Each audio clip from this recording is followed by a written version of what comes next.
Good morning, everyone, and welcome. Today is Tuesday, November 19th, 2024. We are gathered for our Public Administrative Matters meeting. As is our tradition, we'll begin with the Pledge of Allegiance. Please join us. I pledge allegiance to the flag of the United States of America and to the republic for which it stands, one nation, under God, indivisible, with liberty and justice for all. Thank you all very much.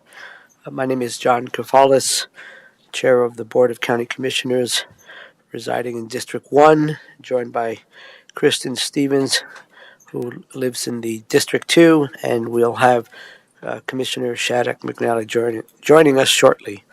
Across the way, we have Deirdre O'Neill with the Clerk and Recorder's Office, Brenda Volker, County Manager, and two wonderful folks from the Public Affairs Office that helps keep us on track with our public affairs. With that, the first item is public comment. I have the sign-up sheet here, and no one has signed up. I checked with Michelle. It doesn't look like anyone has asked to offer public comment via the phone or anything like that.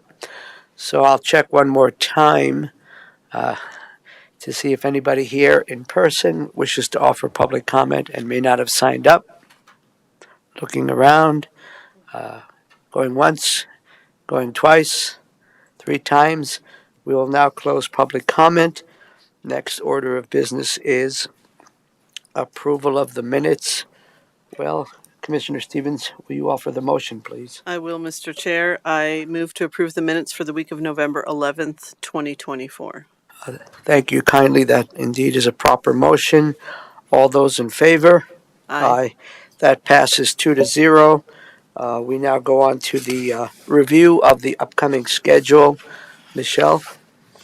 Thank you, Commissioners. Here is your schedule for next week, November 25th through the 29th.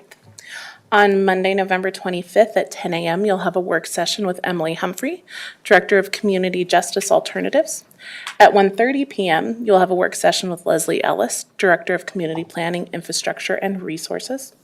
On Tuesday, November 26th at 9 a.m., you will have this meeting, Administrative Matters, in this room, followed by Legal Matters with the County Attorney. At 1:30 p.m., you will have administrative direction to county management.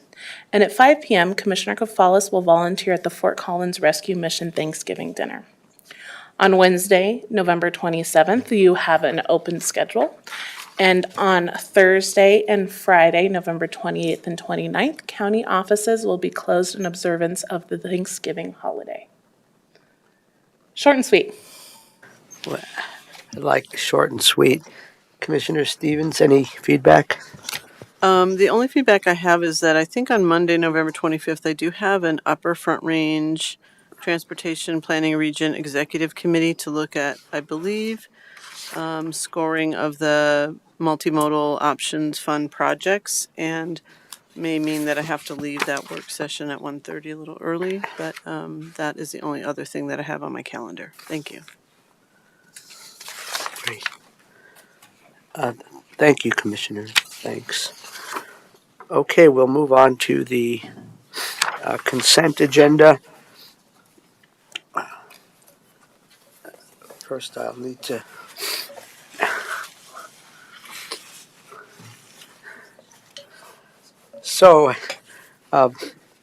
by way of information, the consent agenda is something that we go through quickly, fairly quickly, listing the various items, different categories. These are typically routine administrative matters, and if folks want the details of all of these items, they can be found on the website. All of the documents are there, the agreements, etc. So with that in mind, excuse me, I will begin. So the first category is abatements. There are 3 petitions for abatement or refund of taxes, and the amount exceeds the $10,000 threshold. All of these pertain to tax year 2023. Next, we move on to agreements. And the first one is a document that provides the payment plan to recover funds for the period of July 2023 to December 2024 from Summit Stone Health Partners, pursuant to the MOU Memorandum of Understanding executed on September 10th of this year. And before I continue, I've asked Commissioner, you don't want that, our county manager, Lorinda, if you could please provide a little bit of background to this particular one, and the details of the promissory note are indeed on the website, but a little bit of background and context, please, before we move on. Sure, I'd be happy to. So the county is nearing the first year of operations. We're wrapping up this first year at Longview with our contract with Summit Stone.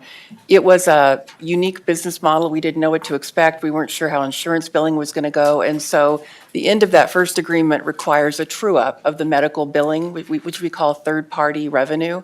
And it looks like that is a larger number than any of us expected. And so we have a payment plan as described in the promissory note and the MOU that you all approved back in September, that outlines how those payments will be made to the county.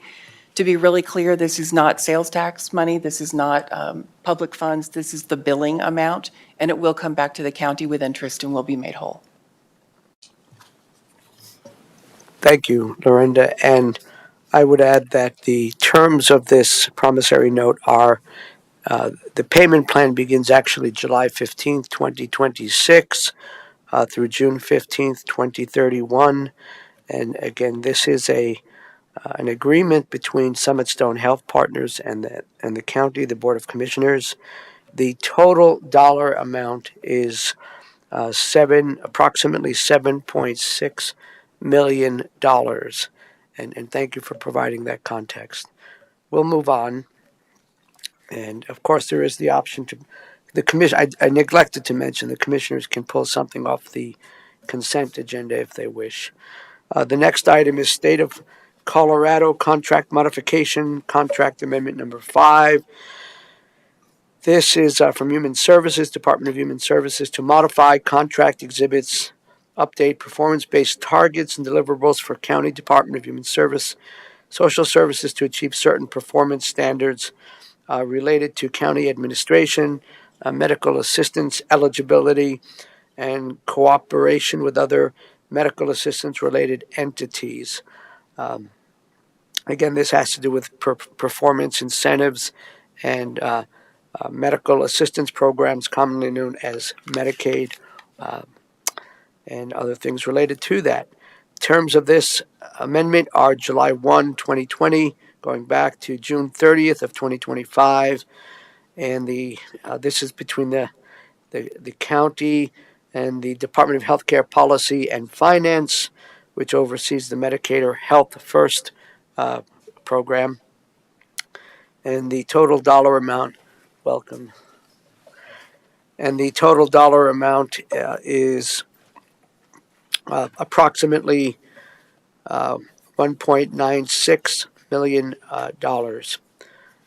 Before I continue, just want to acknowledge that Commissioner Shattuck McNally has joined us. Third item under agreements is construction services contract award for the replacement of the bridge over the home supply ditch near County Road 14 and County Road 15H.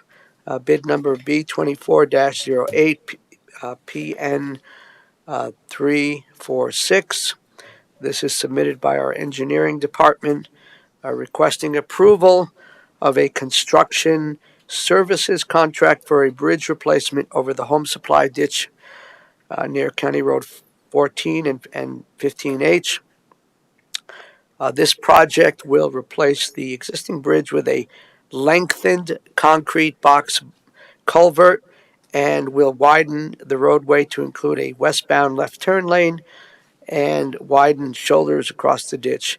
This project is being completed in partnership with the town of Berthoud and the town of Johnstown. The terms of this contract award are November of this year through April of next year. This is between the county and contractor Zach Dirt Incorporated. Total dollar amount is approximately $1.3 million. The fourth and final item under agreements is an amendment 1 to the contract between the County Department of Human Services and Meals on Wheels of Loveland and Berthoud. This first amendment to the July 1, 2023 contract for nutrition services, home delivered meals, counseling, and education increases the not to exceed amount by about approximately $34,000 to a total of $621,000. Amends the contractor's responsibilities and updates Section 8 general provisions. Terms are July 1, 2023 through June 30th, 2025 between the county and Meals on Wheels. As stated, the total dollar amount is approximately $621,000.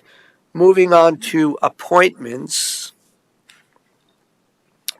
Recommended midterm appointment to the Ag Advisory Board, Forrest Carlson, excuse me, appointed to the board. The term begins today, ending November 30th of next year. Number 2, recommended midterm appointment to Terry Shores Public Improvement District, PID, Jim Van Gorder. This is December 1 of this year through November 30th of 2026. The rest of these are also various reappointments to various PIDs, public improvement districts. I'll drop down to number 9, and the agenda suggests this one is for the Solar Ridge PID. 2 individuals, Rusty McDaniel, Brett Giuliani, and this one I'm pointing this one out because they're full term appointments to this PID beginning December 1. The reference is November 30th, 2024. It needs to read 2028. Moving on to liquor licenses. Let's see, we have a renewal. Young's Liquor. This is a retail liquor store in Fort Collins. Approval and issuance. The next is the Rock Inn up in Estes Park. Brew pub type of license. Have a good day. Bye, Amy. And this one is approval and issuance. And then the third and final liquor license renewal. This is for the Fort Collins Lakeside KOA fermented malt beverage and wine approval and issuance. Moving on to miscellaneous. This is annual compliance certification report, monitoring and permit deviation report for Larimer County landfill. These reports are required to close out the landfill's old air emissions permit. The landfill is currently in compliance with all permit conditions. Next, we move on to the last category, resolutions. Yes, and that's why we have some folks here for the first one. Resolution approving certification to the Larimer County Treasurer of zoning violation penalties as special assessment regarding a property at 3620 East Highway 34 in Loveland, 80537, parcel number 8517-106-701. This resolution certifies zoning violation penalties to the treasurer as a special assessment on the property pursuant to state statute CRS Colorado Revised Statutes 30-28-124.5, and this is something that we have discussed, and this is on the consent agenda. The next resolution, The next two, resolution declaring Larimer County Public Improvement District, Fox Ridge, number 79, organized. They had an election recently, and the election was successful. And this will be another public improvement district that assesses a mill levy, and those dollars go into doing necessary road repair and maintenance. The final item, resolution declaring Larimer County Public Improvement District Tanager number 72. It is indeed organized. The majority voted in favor of this organization, and they'll move forward with the work that needs to be done with the support of the county. With all of that, do either of my colleagues wish to take anything off of the consent agenda? Okay, nor do I. Commissioner Shattuck McNally, are you good with doing the motion, please? Yes, please. Thank you, Mr. Chair. I move to approve the consent agenda for November 19th, 2024. Thank you very much. Any discussion?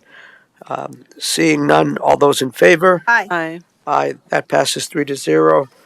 We have approved the consent agenda. There are no commissioner guests, and goodness gracious, there are no discussion items. Therefore, we can move on to county manager update. We do have a couple of legal matters where no decision is expected. Lorenda. I guess I do a lot of internal and external coordination I always talk about, but one of the really great things we did last week is we invited Claire Bouchard from the Community Foundation to come and talk to our leadership team about the intersections report that they have published. I'm going to give the website because if anyone is not aware of the intersections report, it's got a lot of great information. It's nocofoundation.org/intersections is where you find this report. I think it's actually easier to follow online than it is in the booklet, but it was a really good conversation back and forth with what the report says, how it integrates with many of the things the county does, our strategic plan, what cities are doing in both Larimer and Weld County to implement this. And then their next step as a foundation is to work on identifying the gaps that exist in our community and where real difference could be made if groups work together to sort of fill those gaps. So it was a really engaging discussion for our leadership team. We don't often have a guest come, and so that was, I think, an even bigger treat to be able to have an expert present information to us. So I think I'll leave it at that. That was the highlight. Thank you, Lorenda. Colleagues, do you have any questions or comments for our county manager? No. Okay, then moving right along at an extraordinary clip. Next, we have Commissioner Activity Reports.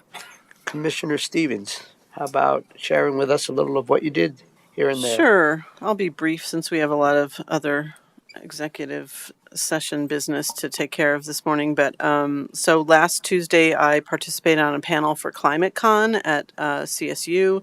This was a big climate conference that was organized at CSU, and I was on a panel with around what local governments can do with climate. And Councilmember Tricia Canonico was on the panel, and so was Heidi Pruis from our office. We had a really great discussion on how, obviously, we feel pretty strongly that local government should be involved in climate work, and we're able to highlight some of the work that we're doing, but also highlight the reason we feel like it's important. And it is important to do the work you can at the local level. We have a lot of work that we're doing around the transportation sector at a regional level, and so it was really great to share that. I don't have a lot of other things to share. We did have a middle income housing meeting on Friday, November 15th, really still trying to figure out how to make some of these projects work. It is easy. I wouldn't say it's easier to get lower income housing built, but there are more tools to help with that. And with middle income housing, there seems to be these funding gaps. So we are looking at legislative fixes to see if there's a revolving loan fund we can create, and that's to be decided. There aren't a lot of dollars at the state level, as we know. So I think that is it for me. That's all I'll highlight. Thank you. Thanks, Commissioner. Commissioner Shattuck McNally, would you like to share a few things? Sure, thank you.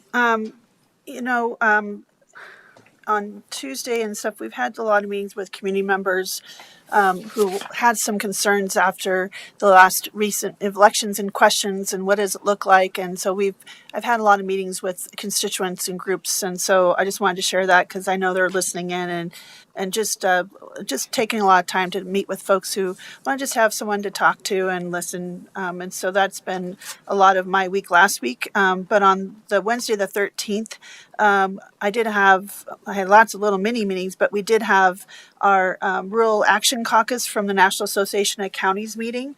And really nothing to report there. There's just some general updates on what's available. But in our National Association of Counties Environment, Energy, and Land Use Steering Committee, which was right after that, there are some items that they want counties to really strongly look at to take advantage of some of funding through the Infrastructure and Reduction Act and other things that.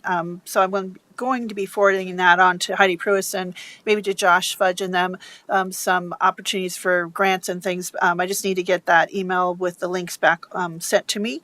And then I want to just kind of shout out, and I know Commissioner Kafalis worked hard to have this brought to us, but it was interesting to have the meeting with our joint Planning Commission and Board of County Commissioners, the Marisol filming. That was really thought-provoking and just a great discussion. That meeting went long, but just great that we are having some pretty filled agendas with lots of important topics to talk about. On Thursday, I had a wonderful meeting connecting the superintendent of Rocky Mountain National Park along with the state forester.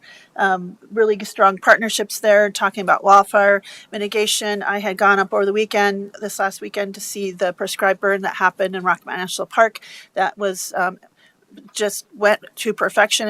It was as planned, and it was very striking to see the burn lines on the entrance of Beaner Meadows. So well done to them. But it was great to connect those two individuals, and we're looking forward to partnering with them going forward as a county. We had our Larimer County Interoffice their LICOG meeting. That was productive. There's some new chairs and some folks, and we're some discussions about how they serve and do more things, and who's kind of looking at the membership and who needs to be on and not, kind of that discussions. It was really important to have that meeting. They're very dedicated and hardworking group. Office on Aging Advisory Council meeting, it was in person on Thursday. I want to thank Ricardo Perez and Camille from the Office of Emergency Management. They came and did a wonderful job on helping folks understand how they can sign up for LEDA and get involved with certain classes to Dare to Prepare, or some preparedness for older adults, and that was really met with a lot of questions and a great conversation. So I appreciated that. And then I went to the Gathering of Gratitude for the Community Foundation Northern Colorado. That was held at the Forage area, and it was great to connect with a lot of community members, including Claire Richard from the Community Foundation and others. And it was to honor some individuals like Susan Peterson and her husband. I think Gary is his name, for the work that they do. Not only are they give to the community with their treasures, but they give a lot in time, and they do a lot of volunteering and kind of roll up their sleeves and get to work. So they were talking about there's donors, but then there's philanthropists, and philanthropists are ones that really actually do get in there and do the work. And donors are really wonderful and everything, but for some of the community foundation wanted to recognize folks who volunteer and give back and do things to help with some of the nonprofits in our area. So it was just really, and then there was just an update from the Northern Colorado Foundation that I think they gave out $12 million from their community fund last year or this year, and that was quite remarkable to some nonprofits. And a lot of those nonprofits like NOCO, Humane, and others were in the room. So it was a really wonderful meeting. We had our legislative committee meeting. We had some power for the Forest Health Council.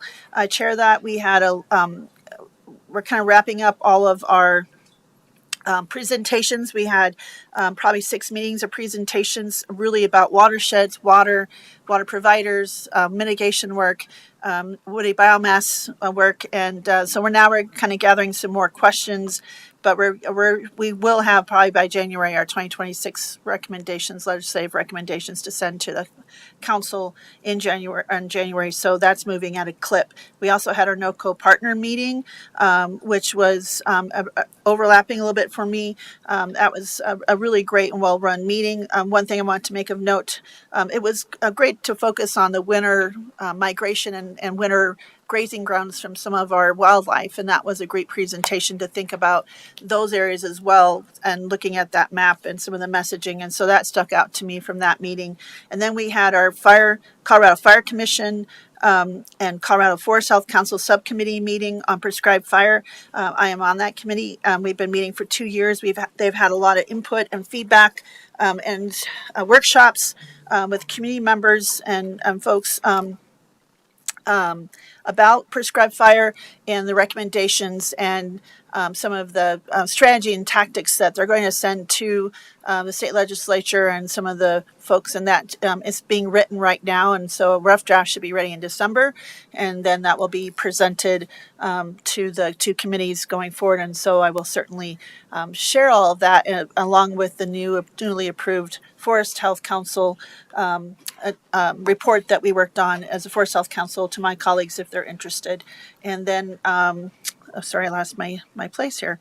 And so those were two big important meetings, and that's just wanted to share those. That's all I have to share today, Mr. Chair. Thanks. Thank you, Commissioner. Let's see. I guess I'll share a couple of things. So last week, I attended a couple of advisory board meetings, including the Environmental and Science Advisory Board meeting on Tuesday night. I think one of the takeaways from that meeting was there was a presentation by Josh Roberts and regarding an update on the woody biomass strategy. He always does such a great job, so I want to do a shout out for Josh with our Office of Emergency Management. Then that was on Tuesday. Wednesday, with I don't know if you mentioned it, but with Lorendo, we had our bi-monthly check-in with the City of Fort Collins and the Poudre School District, our liaison meeting, and it was primarily debriefing on the ballot or the ballot measures. The county won 1A, the transportation, that was not successful, and the school district won, Poudre School District, 4A, which did pass. So a lot of discussion there and some other relevant discussion that I thought was very thoughtful. With the Ag Advisory Board meeting on that same day, Wednesday, we discussed the work plan. There were the main presentation there that I think is going to be great is some folks from CSU came and talked about working with us and interns to develop an economic impact study from agricultural activities in the county that are specific. So I think that will be very helpful. The commissioner mentioned about the joint work session with the Planning Commission, and the film Mirasol, looking at the sun, was very interesting and focuses a lot on some farming communities in Pueblo County, water, land, and growth. And then we also had an update on Larimer on the Move, which is our transportation master plan and our comprehensive safety action plan as well. Moving right along, I guess on Thursday I did attend the Fort Collins Habitat for Humanity had an open house. They have a new office. Well, they've been there for a while now, but it's over on Lincoln. It's that old historic building, 131 Lincoln Avenue, an old brick building. Used to be an old mill right there, and it was very nice. And I got to chat with people, and yeah, they do great work. And they had a lot of diagrams or pictures of the various housing projects, including Hartside Hill, including the newer one that will go adjacent to Odell Brewing Company. So there's some great examples of progress on the affordable housing front. I guess the last thing I'll mention, I suppose, is I was able to attend the county warrant clearance event on Saturday at the Justice Center. It's an opportunity for folks who have warrants, could include felonies, misdemeanors, and so on, to clear those warrants and help them move on. They also have a community resource fair, so they have a lot of folks there, human services, public health, and a variety of other folks to provide resources. And I had the privilege of meeting someone who we may meet next week, a very important person who was helping guide us around everything there with Emily Humphrey, our Community Justice Alternatives Director. So it was a good event. Two takeaways there. I was speaking with one of the staff members who said, for example, and I think this is pretty powerful, and they had a great turnout. We'll learn more about that. But apparently somebody learned about this warrant clearance event and flew in from Georgia to clear up some kind of warrant. There was another person who apparently was arrested for a DUI. This person has kind of been in limbo for 4 years. They were sober, then they went off with COVID. They were drinking and driving, and this person's in Southwest Colorado, but was able to come and get that cleared up. So I think that's a very good thing. And this is the fifth one we've done. We've done two in Loveland. We've done two up here, and this would be the third one, and the first time at the Justice Center. That's all I have. Thank you for listening. Yes, never a dull moment. I will now move on to legal matters. There are two items before us. In a moment, we'll go into executive session. There are two motions, I think. They both are pursuant to the same statute, but they're two different topics. So because we won't be making a decision, we will not come back. And so in a moment, you'll have to wait till the next time we're on the air to see us again. So Commissioner, let's see, I forgot whose turn it is. Commissioner Stevens, would you offer the first motion? I think we'll do each motion at a time.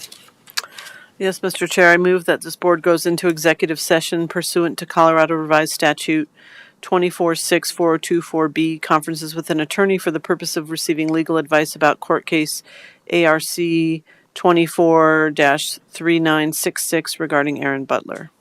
Thank you. That's a proper motion. All those in favor? Aye. Aye. That passes 3-0. How about Commissioner Shattuck McNally? Sorry. You want to do the next one? Sure, Mr. Chair, thank you. Share the love here. I move that the Board of County Commissioners of Larimer County move into executive session pursuant to Colorado Revised Statute 24-6-4024B, conferences with an attorney for the purposes of receiving legal advice regarding legal requirements of Child Care Assistance Program spending and freezes. Excellent. Thank you. Proper motion. All those in favor? Aye. Aye. That passes 3-0. We will now go into executive session. We will not be returning. We wish the throngs of people that are watching this broadcast and listening, we wish you a good day, and we're grateful for the work that we are privileged to do. Thank you. Oh, and thanks to FCTV. And